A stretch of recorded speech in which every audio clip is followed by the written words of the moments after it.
चला चला चला चला गाडी पळवा जरा।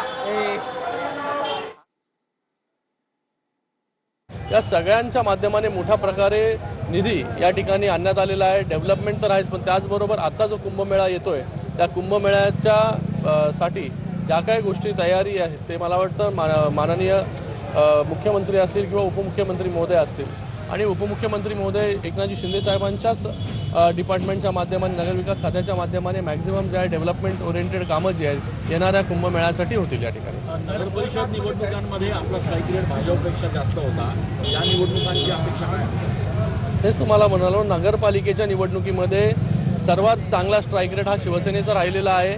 या महानगरपालिकेमध्ये त्याच्यापेक्षा चांगला स्ट्राईक रेट जो आहे अजून चांगला, कारण की आपण पाहिलं लोकसभा पाहिली, विधानसभा पाहिली, आता नगरपालिका पाहिली। या नगर परिषदेमध्ये पूर्ण महाराष्ट्रामध्ये 64 जागेवरती जे आहे हे शिवसेनेचा महापौर जो आहे हा नगराध्यक्ष जो आहे हा त्या ठिकाणी बसलेला आहे।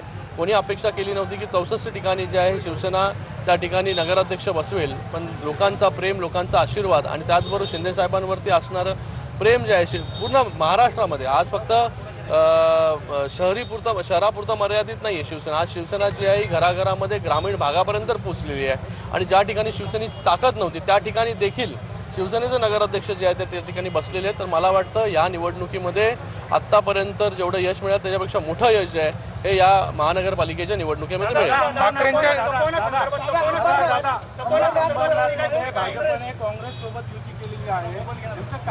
बघा, मला वाटतं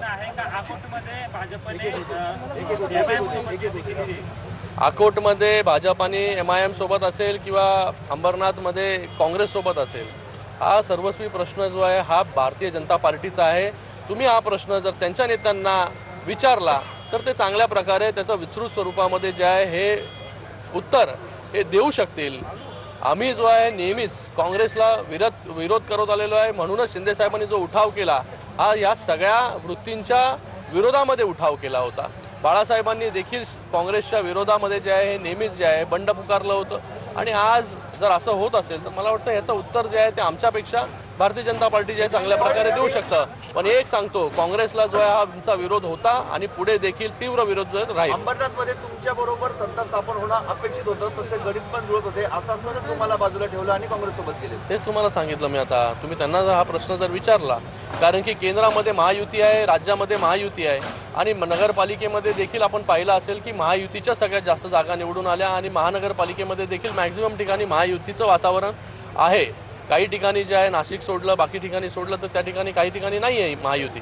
तर मला वाटतं अशा परिस्थितीमध्ये जो काही परम्युटेशन कॉम्बिनेशन कोणाबरोबर सत्ता स्थापन करतायत, ज्या विचारांच्या विरोधामध्ये आपण लढलो अशा लोकांबरोबर सत्ता स्थापन कोण करत असेल तर मला वाटतं हा सर्वस्वी प्रश्न जो आहे तो त्यांचा आहे। आपण त्यांना जाऊन जो प्रश्न विचारला पाहिजे। तसं जरी असलं तरी याचा एक चुकीचा मेसेज राज्यभरात जातो, कारण राज्यात आपण एकत्र आहात त्याच्यामुळे सर्वसामान्य लोकांमध्ये एक वेगळा मेसेज जातो असं नाही वाटत। तेच आता त्याचा अधिकार मला तर नाही आहे, मी तर केली नाही युती कोणाबरोबर आघाडी।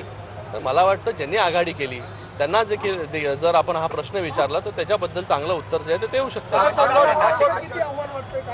नाशिकच नाही, ठाण्यात 200हून अधिक बंडखोर आपल्या पक्षाचा विरोध आहे, नाशिकमध्ये काही ठिकाणी बंडखोरी आहे। मला वाटत नाही की बंडखोरांचा कुठे जो आहे हा प्रॉब्लेम जो आहे कुठेच आलेला आहे। नगरपालिकेमध्ये पण आपण पाहिलं त्या ठिकाणी देखील मोठ्या प्रमाणामध्ये सगळे बंडखोर उभे होते, पण त्या ठिकाणी शिवसेनेने सगळ्यात जास्त नगराध्यक्ष जे आहेत ते त्या ठिकाणी निवडून आणले।